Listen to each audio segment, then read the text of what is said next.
Presso l'Istituto Fermi di Aragona si è svolta la cerimonia di consegna delle certificazioni Cambridge a cura dell'Accademia d'Assa di Raffadali, nella persona del direttore didattico professor Giustino Alessi, che ha preparato gli alunni a sostenere gli esami ufficiali nell'anno scolastico 2022-2023.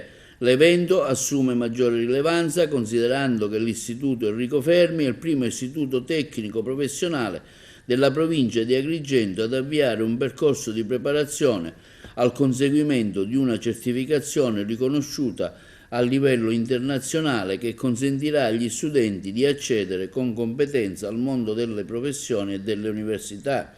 Questo progetto di potenziamento della lingua inglese è stato fortemente voluto dalla dirigente scolastica dottoressa Elisa Casalicchio, dal fondatore dell'Accademia dottor Giuseppe Ferro. Essenziale è stato il supporto dell'assistenza delle referenti per le lingue straniere, le docenti Liana Tuttolomondo e Carla Lopresti. Certo, anche andando all'università vi servirà sicuramente.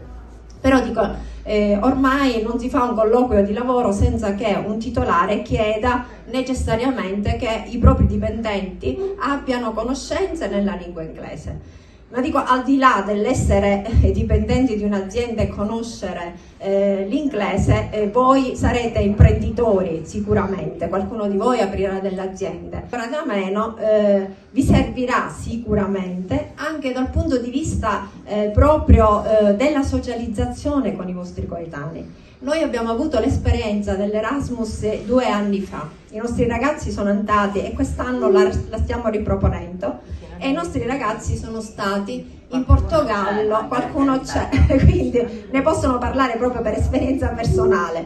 I nostri ragazzi sono stati in Portogallo, sono stati in Spagna e credo che l'unico modo per poter comunicare con i loro coetanei era proprio l'inglese. Dicevo, oggi siamo arrivati a completare questo percorso formativo che è iniziato lo scorso anno e si completa come tutti i percorsi formativi con l'attribuzione ad ognuno di voi di una certificazione Cambridge. Questa certificazione che avete acquisito frequentando questi corsi che lo scorso anno sono stati attivati dal nostro istituto.